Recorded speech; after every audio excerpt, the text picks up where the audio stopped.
You're locked down in a federal detention center, where every corridor echoes with tension, loyalties run deep, and a single spark can ignite a full-blown riot. Now imagine three men, once bitter rivals tangled in the most explosive accusations, suddenly side by side, sleeves rolled up, ready to brawl. That's exactly what went down recently in the yard. Big U, Loose Cannon, and Brick Baby, all in the same place at the same time, fending off a rival crew in a showdown so intense it triggered a full facility lockdown. Stay with me, because this story has more twists than a roller coaster. And if you're into raw, unfiltered drama, you'll want to like, share, and subscribe so you don't miss a single beat. It starts with Eugene Big U Henley, a name that commands respect and fear in Los Angeles. Once the head of the rolling 60s Crips, Big U parlayed street influence into a music empire, managing artists and running a charity called Developing Options.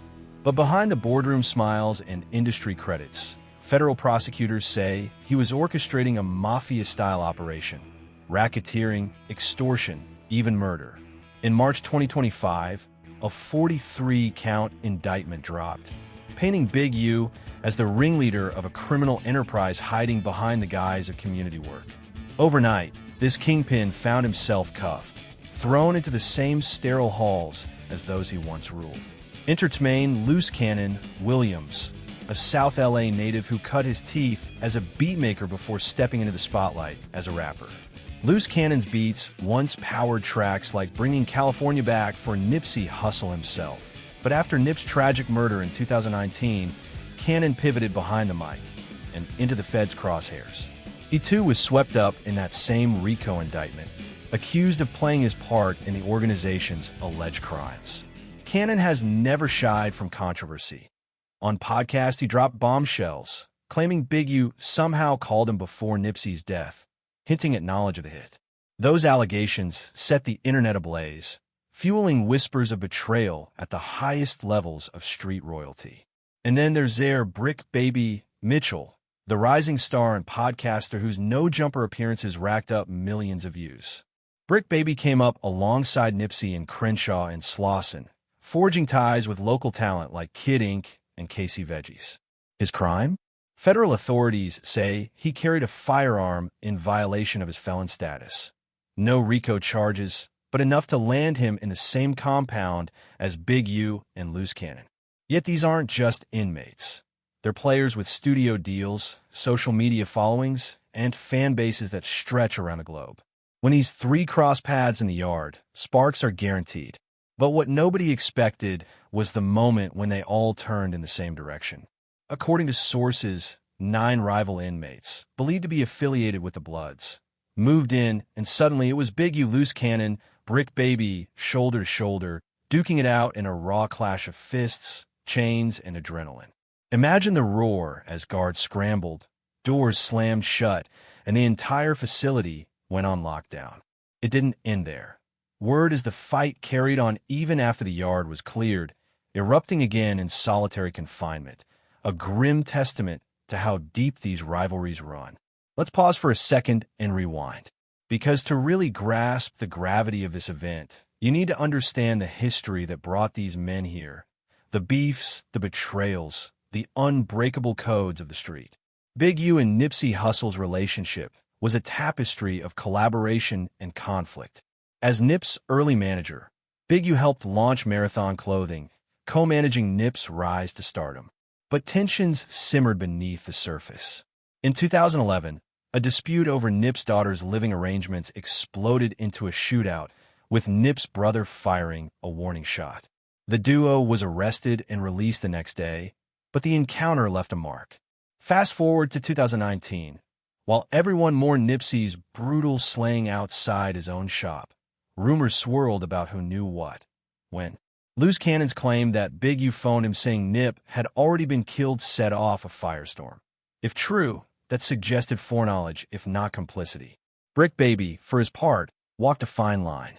He never claimed to know the truth behind Nip's murder, but his loyalty to the Crips ran deep, and his own brushes with Whack 100, another industry manager turned microphone warrior, painted him as a man unafraid to take sides.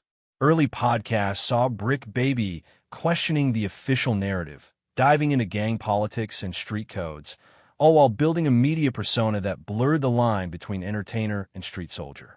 Loose Cannon, meanwhile, never held back. On the No Jumper podcast, he laid out a scenario so wild it sounds like fiction. Big U supposedly FaceTimed him, saying Nipsey just got killed, only for Cannon to call Nipsey himself, who answered and said he was fine. 30 minutes later, news arrived that Nip was dead. Cannon's conclusion? Someone close to Nip's inner circle had inside information that could have saved a life. He even claimed Big U's charity events were fronts, that developing options sent money not to kids in after-school programs, but to pockets of the organization's lieutenants. Big U denied it all, firing off a cease and desist to No Jumper. Yet those words hung in the air, unsettled and unresolved. Add whack 100 into the mix, accused by Big U of feeding the feds intel on the RICO case, and you've got a soap opera of accusations, informants, double crosses, lawsuits, and lost lives. So when Loose Cannon and Brick Baby ended up in the same RICO net as Big U, the script already read like a Hollywood thriller. Now flash back to the day of the fight. Big U had been holed up in his cell, legal briefs stacking higher than his personal hygiene products. Loose Cannon was prepping for his bail hearing, notes scribbled on the back of old envelopes. Brick Baby was streaming voices in his head, picturing the courtroom where he'd pray for leniency. And in the yard, under gray skies and watchful cameras, the clash erupted. Eyewitnesses say it started with a shove, an exchange of words, then fists. Big U, despite his bulk, moved with surprising speed, his years in the streets honed by muscle memory. Loose Cannon, lean and wiry, rained elbows, each strike echoing like a beat drop. Brick Baby, known for his podcast rants, let his fists speak louder than his microphone. Opponents fell back, but 9 men pressed forward, forcing the trio to backtrack, regroup, and hit harder. Chains swung dangerously, metal clanged, blood pooled. Within minutes, the tally of fallen inmates grew until guards cried orders, unlocked cells, and flushed the yard, sending everyone back inside like water through a drain. But the fight wasn't over. Some of the same men ended up in solitary, and the same grudges reignited behind steel doors.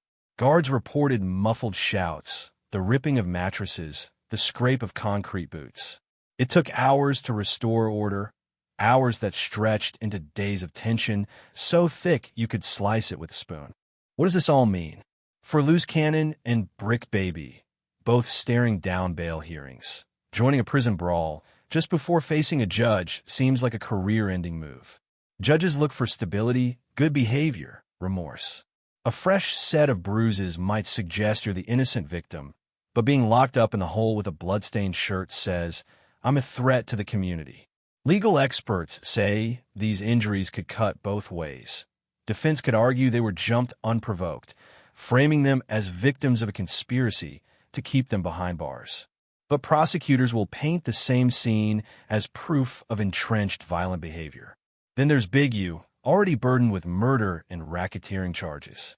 This yard brawl could land him more disciplinary tickets, solitary stints, revoked privileges, or even new charges for orchestrating prison violence. His lawyers will argue it was self-defense, that he acted to protect allies. But the narrative of a mob boss commanding operations both outside and inside prison walls is a prosecutor's dream. Zooming out, this incident shines a harsh light on federal detention dynamics. How do you house known rivals, gang leaders, and high-profile targets in the same yard? When a fight like this breaks out and continues in lockdown, the cracks in the system show. Cameras too few, guards too slow, protocols too predictable. Beyond prison walls, the ripple effects reach back into Los Angeles street politics. The rolling 60s versus Bloods rivalry is decades old, a battle over territory, pride, drug routes. When industry heavyweights step into the ring, that rivalry explodes into headlines, social media debates, and renewed fear on the ground. Young Crips in South LA see their heroes unbowed, ready to scrap even behind bars. Bloods crews watch the footage, nursing grudges, plotting payback. It's a loop that feeds itself.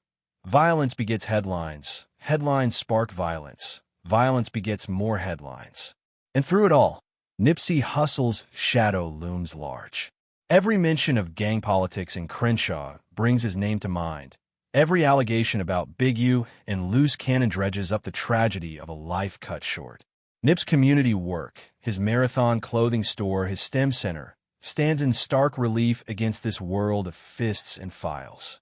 Fans worldwide, once inspired by his message of unity and uplift, now grapple with betrayal and confusion.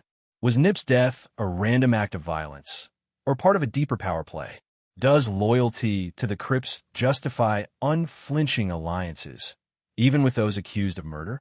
The answers remain buried under courtroom transcripts and street gossip, but this jailyard fight has reopened the wound.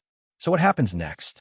For Loose Cannon and Brick Baby, bail hearings loom large. Will their fresh scars garner sympathy or suspicion? Will the courts see them as victims or violent instigators? For Big U, the road to trial just got rockier.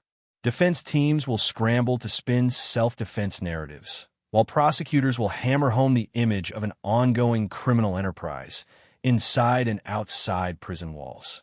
And those rival bloods involved? Expect retaliatory moves, maybe not a yard brawl, but whispers in dark corners and new fronts opening in the ongoing gang war. As this saga unfolds, one thing is clear. Gang loyalties run deeper than personal feuds. Big U, Loose Cannon, and Brick Baby set aside their own beefs when the other side showed up, united by a code older than any courtroom. That code is both breathtaking and terrifying, a reminder that once you pledge your blood to a street creed, there may be no turning back, even if it means fighting next to the very person you once swore to take down. If this story hooked you, smash that like, share it with your crew, and subscribe so you don't miss the next chapter. Because in the world of high-stakes prison politics and street alliances, the next twist is always just around the corner, and you'll want a front row seat.